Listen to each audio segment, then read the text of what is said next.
मृतक सरोज शर्माकी आमा यति बेला सम्हालि नसक्ने अवस्थामा भएकी छिन्।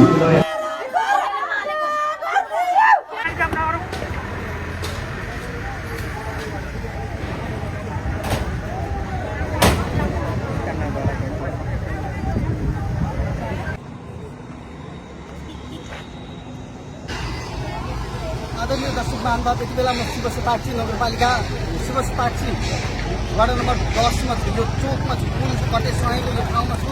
यो ठाउँ वार्ड नम्बर 10 बाट सरोज शर्मा 33 वर्षीय युवा हराएको 7 दिन पश्चात आज पन्तपाडाको बिरिङ खोलाको पुल मुनि उनको शव गाडिएको अवस्थामा फेला परेको थियो। उसलाई कसले मार्यो, जो माथि शङ्का थियो, आरोपित व्यक्तिको घर यति बेला स्थानीयहरूले तोडफोड गरिरहेको यो एक्सक्लुसिभ भिडियो यहाँहरूलाई हामीले देखाइरहेका छौँ। कसैको जीवन त्यति सजिलै हत्या गर्न कसैले पाउँदैन। यो एक्सक्लुसिभ भिडियो यहाँहरू माझ हामीले देखाइरहेका छौँ। यो कार्य खोजी कार्यमा प्रहरी पनि असफल भएको हो भनेर हामी बुझ्छौँ। स्थानीय लगायत घर परिवारहरूले आरोपित जो माथि शङ्का लागेको थियो उनीहरूको विरुद्धमा निरन्तर सूचना दिइरहँदा पनि आज 7 दिन पछाडि उनको शव गाडिएको अवस्थामा बिरिङ खोला पन्तपाडाको बिरिङ खोलाको पुल मुनि गाडिएको अवस्थामा उनको शव फेला परेको थियो।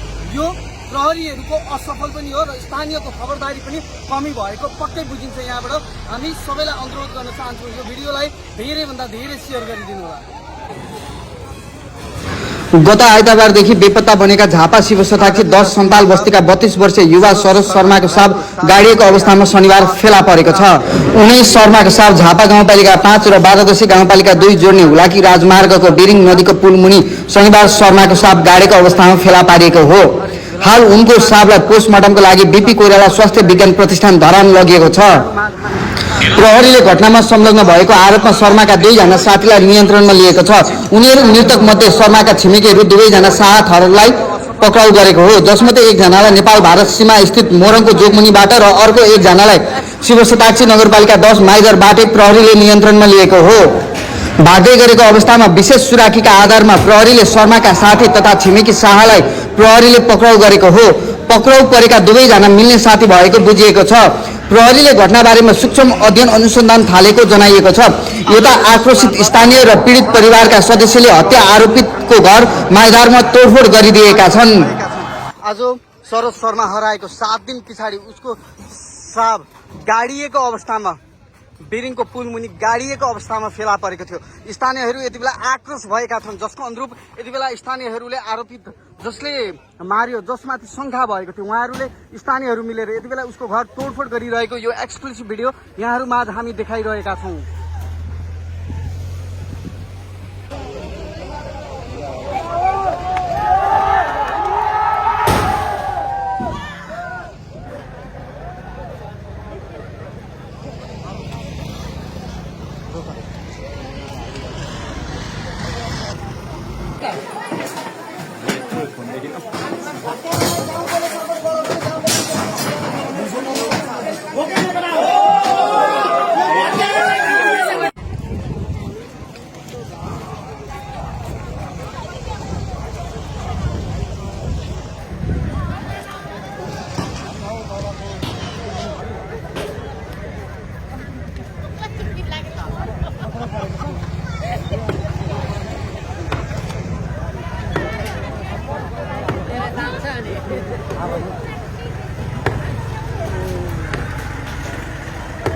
स्थानीयले तोडफोड गरिराख्नु भएको छ।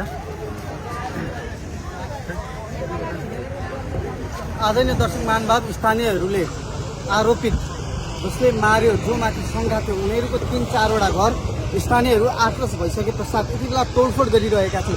हामीले तोडफोड भएका यी सम्पूर्ण घरहरूको भिडियो यहाँहरूमा देखाइरहेका छौँ। सरोज शर्मा हराएको 7 दिन पश्चात आज उनको शव पन्तपाडाको बिरिङ खोलाको पुल मुनि गाडिएको अवस्थामा फेला परेको थियो। जो माथि शङ्का थियो, जसले परिवारसँग खोजी कार्यमा सहयोग पनि गरेको थियो, ऊ आज आफै आरोपित भएको छ। प्रहरीले नियन्त्रणमा पनि लिएको छ। स्थानीय आक्रोश भइसके पश्चात जो माथि शङ्का थियो उनीहरूको घर यति बेला तोडफोड गरिरहेको यो भिडियो यहाँहरूमा हामीले देखाइरहेका छौँ।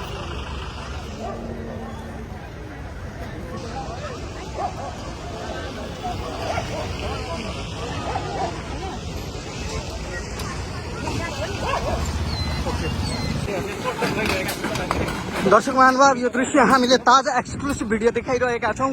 शरद शर्मा हराएका आज 7 दिन पश्चात उनको शव फेला परेको थियो। स्थानीयहरू आक्रोशित भएका छन्। आरोपितको जसले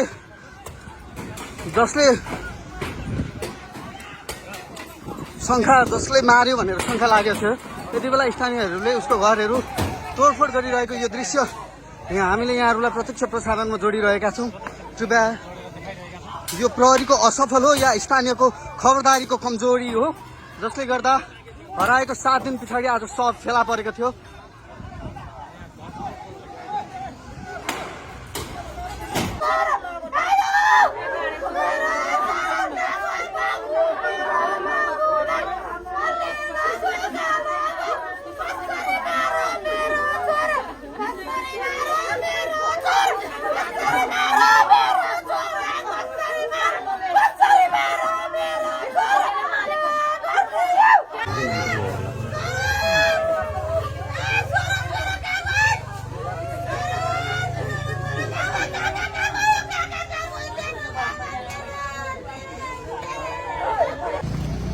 छोरा सरोज शर्मा खोजिदिनका निमित्त परिवारले सबैमा आग्रह गरेका थियो। सामाजिक सञ्जालबाट पनि परिवारले आफ्नो छोरा खोजिदिनका निमित्त सबैलाई आग्रह गरिरहँदा आज 7 दिन पश्चात उनको शव फेला परेको छ।